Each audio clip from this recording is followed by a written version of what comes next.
Hello and welcome to my YouTube channel. You're watching cherechiike, and in today's video, we'll be talking about life in Korea, especially as a student, an international student in Korea. Last time we had a guest who told us about her experience as an MSc graduate, and today we'll be talking with a new guest, and of course, she's also a YouTuber, Ellie Boo. Yeah, right. Ellie Boo. So do check her out on her YouTube channel and see what she's about there. She'll be telling us her experience as well. I mean, why hear one side of a story when you can get more? So you can know more from her own experience and know what it's like to study in Korea. So please, may we know you? So my name is Selena Park, and I came from Uzbekistan. Okay. Yeah, I finished my bachelor degree in Chunam National University, which is located in South Korea, Gwangju City, and I also studying my master degree now. Yeah, Oh, that's okay. what I'm doing. Okay, that's Basically, really good to know. For you to have studied, had your first degree Yeah, first and degree. studying for your masters now. Yeah. Okay, you must be enjoying it here, I guess. Oh yeah. I do enjoy studying. Okay, I believe so. So, what idea do Uzbeks have about Korea before come here? What was your ideology? So I would say that a lot of students trying to come to Uzbekistan nowadays. Oh, to To Korea, Korea. nowadays. Okay, Yeah, okay. a lot of Uzbekistan. It's very like kind of popular place for Okay. studying because we had a lot of scholarships before.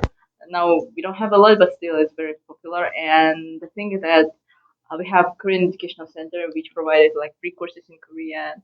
And since a lot of students already came here and have a great experience, so they share to others, so they want to come here as well. So, in Uzbekistan, Korea is actually a nice place to go study, and Yeah. everybody, or rather, most of the people there would They love have a to come. good image, yeah, right. Oh, okay. I think I moved the camera. Okay, okay. So Korea has a good image in Uzbekistan. Okay. And why did you choose To come here? Chennai? Yeah. So basically, first of all, I am Korean. I am overseas Korean that was born and raised in Uzbekistan. You're Korean, Yes, and but I was born and raised in Uzbekistan. so your dad is a Korean or your mom is a Korean? Both of them. But Oh, yeah, really? yeah. But the thing is, like, we are in third generation already. So we starting from my grandparents. They moved there first, and then my parents grew out there already. So they basically didn't know Korean. Oh, Yeah, my grandparents used to know Korean, but okay. they hardly speak it at home. So for me, Korean is also absolutely like foreign language. And Oh, then my parents also used to speak in Russian, even though we are living in Uzbekistan. Yeah, this is a little bit complicated, yeah, because like really? yeah. Like It's more like you know a lot of languages at the same time, and you have a lot of, how would I say, connections to different countries. I would say so because like when Uzbekistan used to be a part of USSR, so we were one country with Russia, and we have a lot of influence from that country. Mhm. And for us, we spoke Korean at the beginning, Mm. and when we came there, we had to learn Russian instead of Uzbek because on that time we were under Russian government. Yeah, so that's why we okay. learned Russian, but I can't speak Uzbek. Just a little bit. I can introduce myself. That's all. Like You can, okay. At least you're better than me in Korean language. So I think you can say 안녕하세요. That's safe for me. Like that is the only thing I could say in Korea. 안녕하세요. I don't know. Sorry. okay, it's okay, yeah. Okay, so basically you came here because Because I'm Korean. okay. And then why I also came here because like my parents used to say like my grandparents actually say like you're Korean, you have to know Korean. So let's go and learn Korean. I wanted to learn like Japanese and like my mom said no, first Korean. So why did you ever think of learning Japanese? Because I love anime, if you know, like Naruto, Okay. Boruto, Okay. Bleach. That was why you just wanted to learn Japanese? Yeah, because I was a teenager. I watched a lot of anime, yeah. Okay. Anyway, yeah, so I learned Korean and I realized that there are a lot of scholarship here. Okay. And if I study hard, I can get it, but on the moment when I was in Uzbekistan, we didn't have a lot of money, so we couldn't support my Okay, education. so that leads Yeah. me to my next question. You're Yeah. studying here, was it on scholarship or professor's Yes. grant, or I don't know, there are just a lot That's of opportunities here. that's So, how I came to CNU, to Chennai National University, because I got scholarship here. okay, Basically. so how did that come about? How did you? So I had 4 years full scholarship. I didn't have to pay for my tuition fee, Okay. but I had to pay for my dormitory fee, my living expense, everything by myself. But just only tuition is like for free. Oh, Yeah. okay. So how did you hear about? How did you hear about the scholarship? About scholarship, like Was we it? Did you have someone here introduce you to it, or a friend, or you found online, or how we did you had come about like it? Korean educational centers I mentioned before. Mm-mm. There they provide all the information, and our university had to make a lot of like advertisement as well. So we got to know about them through the center now. So I saw posted in Facebook. One of the friend that was studying here, she was posting a lot of information that we have scholarship, blah blah blah, and I contacted to her, and that's how I came here. Yeah. So I guess if you're planning on getting a scholarship, then you should check out your friends on Facebook. Who knows? Yeah. Someone might be dropping the information Yes. there. Yeah. But you could actually check online. There are a lot of opportunities That's true. there. That's true. You're right. Yeah, You're right. yeah. So also here, Mhm. Korean language is embedded in everything they do here, especially in the schooling, like I heard. So did you know about this before coming here? Uh, And did you know little of Korean as well? yeah, before coming to here, I was studying Korean for 4 years. Okay. So I had some like I actually saw that when I come here, I Okay. will study in Korean. But as soon as I also had like English certificate, and I guess because I am an international student, Mm. the school just sent me to the English department, like the classes applied to the English classes. Okay. So from that time, I was taking almost all my classes in English. Okay. Yeah. Okay, but you were expecting to have your classes in Korean language. Yes. Okay, that means you actually came ready. Yeah, I kind of came ready. Yeah. Lucky you, because I just can't imagine being in a Korean class. Uh, I'm taking now like in my Being a master degree. Korean class. I don't don't know. understand. I don't know. I don't know what I'll be doing there because it will be so alien. The language, like I said, I only know how to say 안녕하세요. I really do hope to learn more. Don't blame me yet. I really want to learn more, but the language is actually a bit complicated, I must say. Our last guest, she said she had difficulties with It's the hard. Korean language. Even though I'm Korean, no, this language is like on some point you can learn, but after how you just cannot remember these words. I don't know, they're kind of short. Now And there are words for elderly ones, words for younger ones, your mate. They're A just lot the of rules. things, The yeah. rules are just so much, and I believe you need to know at least a bit of Korean language to survive as a student here. For here, I would not say so. Oh, okay. Because our university provides everything in English, and there are workers that working in English as well. So you can talk to them, and they will explain to you. Really? Yeah.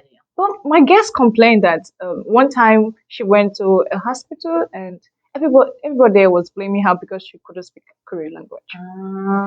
So, Maybe because I do speak Korean, I didn't feel this. yeah. Yeah. You say that.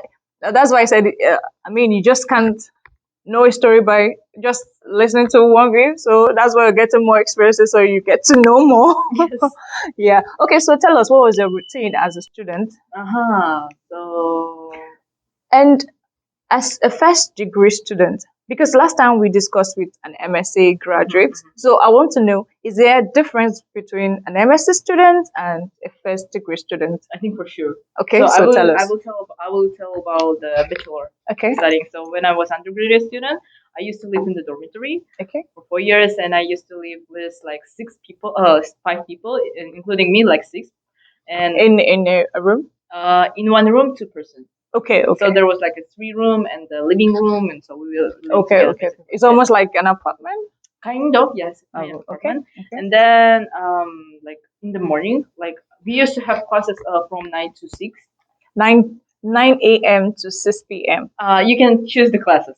Okay. So, yeah. Normally we finish at like 6 is the latest classes finish until, like until 6. So basically we used to have like 6 classes, Okay. 6 classes per semester. So one semester is like 4. 6 classes per semester. Or Yes, I mean 6 courses. 6 courses. Yeah. Okay, per semester. Okay. So it's like 18 credits, like 3 credits per the class. Okay. So I used to take 7 classes. I wanted to graduate earlier, but I don't know why. So anyway, yes, basically classes, and when I came back at 6, The 6 classes, is it from your first year uh, or throughout the years? throughout the years. 6 courses. Basically, you have 130 credits that you have to complete Okay. in case of the business administration. Because Okay. you different major, they have different requirements. For us, we had to 130 credits. So basically, if you take like 18 credits per semester, maybe the last semester you only have to take like 2 or 3 classes, something like that. If you take continuously like 6 courses. So your classes, does it run into weekends? Do you go to classes on weekends? No, Saturday, Sunday, it's like we don't have classes. Okay, so I think that's where the difference lies. Because okay, let's know, as an MSc student now, how are your classes? So for me now, I'm also doing my business administration degree, and we are having classes in the evening time. So we basically having classes from around 7 to 10 7 p.m. p.m. 7 p.m. to 10 10 p.m. p.m. because a lot of students they are working in the offices. So Okay. that's why we have classes, the evening classes most of the time. And we are having only like 2 or 3 classes during the semester. Really? Yes. That's really convenient. That's true. It sounds convenient. Yeah. I just hope the 6 courses, the 3 courses, they are not maybe cumbersome, like they're not very large. Yeah, like even though I have 3 classes now, there are a lot of self studying. But when I was in the undergraduate setting, it was most of the time lecture style. So you listen to the lecture, make notes, and maybe one assignment per 2 weeks, or like per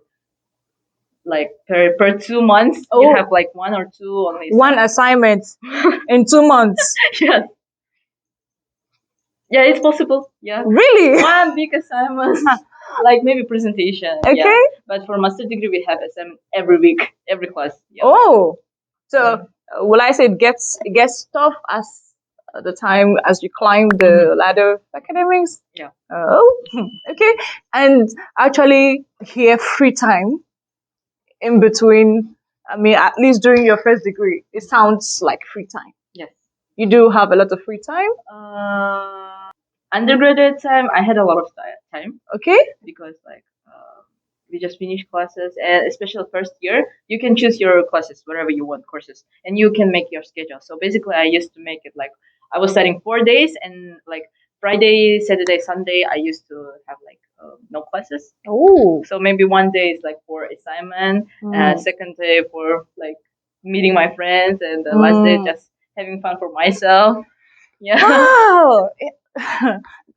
The section I had with an MSc graduate, it almost became scary because she said to study from 9 a.m. to 9 p.m. MS is different. Yours is different. Or the first degree, your bachelor's degree. Bachelor is different. It's different. Undergraduate is like you're enjoying your life, you're enjoying your university, like campus life. So I guess there's nothing to worry. Nothing to worry about if you're coming for undergraduate studies. Yeah, it's actually less cumbersome. It depends on you. If you don't make like I know the friend that also African friend from Tanzania. Oh, hello, he was okay. me. So he has a lot of stress here because he used to take classes in Korean. I say no. So he had a lot of pressure. But since I was studying in English, it was much easier. I think. Yeah. More convenient. Yeah. I'm beginning to have a picture of what it looks like studying in my country and here. And I hear you say 6 courses and 3 courses as an MSc student and 6 as a first degree student. And I'm wondering, my first year in school, I had up to 11 courses. Really? Really? Yes. Oh no! I'm shocked. Like 11 courses might be to say the least. oh no, I'm thinking like It's really too much. I don't know what are we doing over there. I don't know. I really do not know why we should be studying 11 courses and some people are having just six, and MSc you have 3, and the thing, and even Okay, I said that wasn't my first year. Yes, as time went on, the courses reduced, and I did four, 5 courses in my final year, I believe. Yeah, four or five courses. But I still heard people who complained that they did way more than that in their final year, and I'm wondering why. Why do we need to pass through that stress? Anyway, I guess it's difference in I don't complain. education I system. don't complain. Okay, you Yes. don't complain. Okay, you better not complain now because you just heard people are really having it tough. Yeah. So, okay, with your free time, you say you meet friends. Do you have time for party? And do you party as a student? Undergrad, yeah, we had parties, and like we had some like friends that were living outside the campus, so Okay. we could came there and cook together our like Uzbek food or something like that, our Oh. home cook, something like that, yeah. Or Oh. we had like barbecue party, something like that. Do you enjoy a lot of Korean food? I do enjoy. I really love Korean food, especially like Gwangju City is famous for like delicious cuisine. So that's yeah. So I guess the Korean in you just, came out and Yes. you're just enjoying yourself because Blood. it's in your blood. Yeah. Because I'm still finding it difficult Um, to get my taste bud around the food here, and I'm still trying, but kimchi, no, we're still having issues. Maybe with time we'll try to understand ourselves better, and maybe I'll accept kimchi and kimchi will accept me. Kimchi. Okay, so tell me, the academic grading system here and that of your country, is it different? it's different, absolutely different. I would say, Okay, yeah. so So here we are having as I said, we have 6 courses that you can choose by yourself. If you want, you can take 5 or 3, and the last semester you will have to take more, of course, yeah. okay, But for our country, in Uzbekistan, first of all, we have the schedule is already provided from the university, okay. so you just have to follow the schedule. And the grading system here is like we have midterm exam and final exam. It's Okay. like actually always the same, and depends on the professor. We have assignment, like it could be one time, it could be 2 time, like per semester or per month. It depends on the professor. And there is 2 grading system in Korea. Okay. So one is like absolute, and the second is like I'm not sure if it's say comparable. Yeah. So I would say like absolute. No matter how many students you have, if you pass, for example, 90% of the all requirements, you will take A plus or A. No matter how many. So, for example, everyone got 90%, and everyone can get A, Okay. A plus. But for Okay, I'm example, liking this. yeah. But for about if you take the comparative classes, like so in the class, no matter how high your grade, there should be A plus, B, C, D. All the marks should be there. Okay. So even if you take like 80%, but the rest of the students took like 90 or and above, so you will get C. That's very bad thing. Yeah. So the absolute and the comparative. I think comparative. Yeah. Do you choose the classes yourself? You can see the syllabus before you're taking the class, which kind of the grading the professor will have. Okay. So of course, Okay, it depends on the professor's choice. And in the beginning, we for the foreign student, we used to have only absolute grade. Okay. We were separate from the Korean student, but as I know nowadays, there are some classes that the professor also make comparative, like together with Korean students. Okay. They grade us together, yeah. Oh, okay. Because I was wondering, I learned that in South Korea, A starts from 90, and I was wondering, actually, that's also a difference because in my country, A starts from 70. Really? Yes. So, like I said, maybe it's the difference in the education system. I already mentioned we take 11 courses. So maybe because they know you're carrying a lot of load, maybe they try to balance it. Marks, you have to study really hard, you have a lot of things to study. So here you have specific things. I mean, your workload is kind of limited. 6 courses. You just concentrate on them and then work for it. But imagine having 11 courses or more. I'm just saying 11 courses because of my course. I cry every day. Yes. Also, the thing is like professor. Okay. I know that if you don't miss the class, you attend all the classes, professor cannot give you F. Okay. Yeah, even if you got like bad grades in the midterm and the final exam.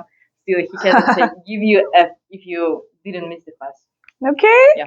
So maybe you're saying a student who didn't do well in exams, and as long as you attended, at least he or she can receive C.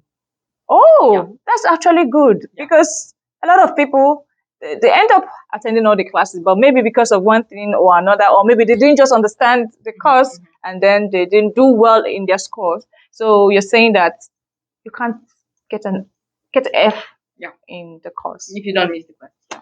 Okay, actually, I think actually like that.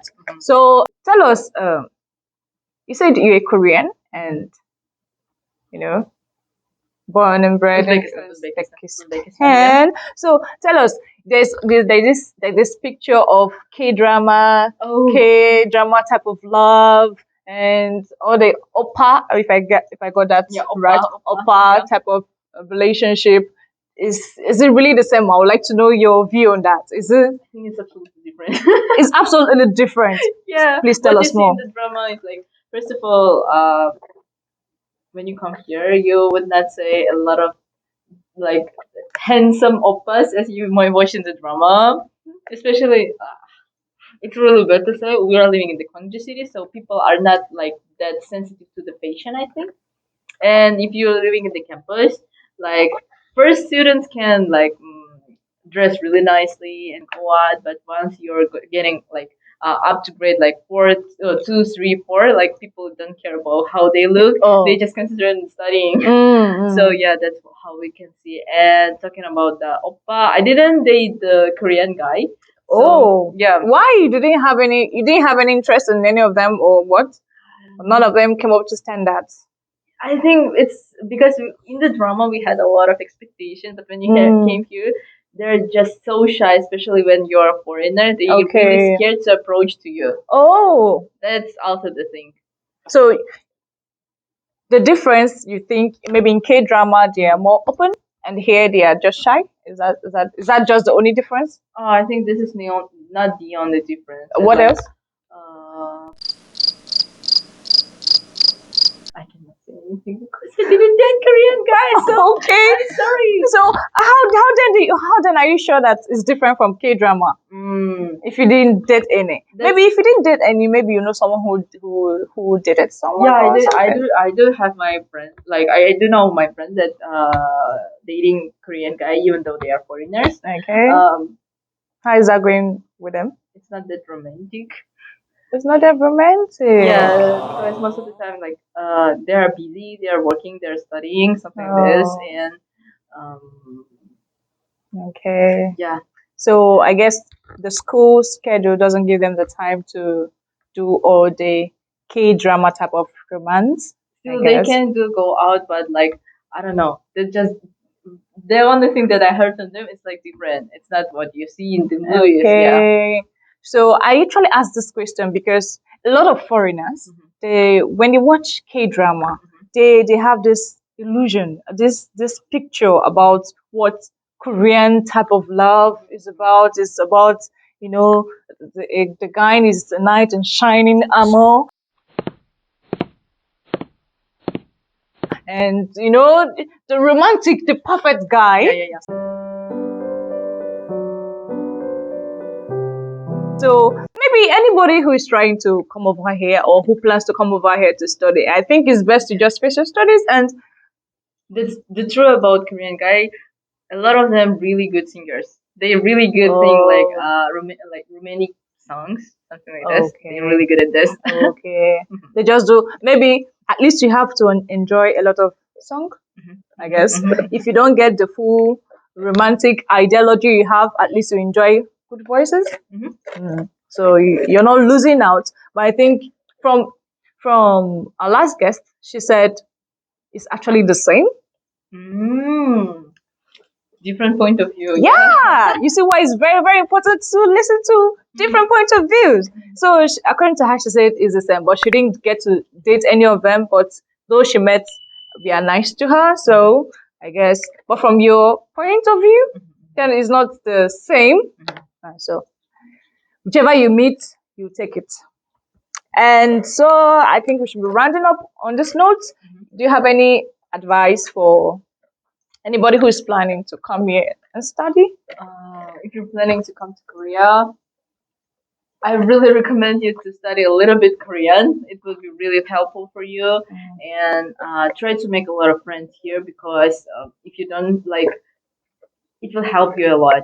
Yeah, if you have a lot of friends, you can ask for the help. And that's really important here. And mm, there are a lot of spicy food here, so be careful of this. Yeah.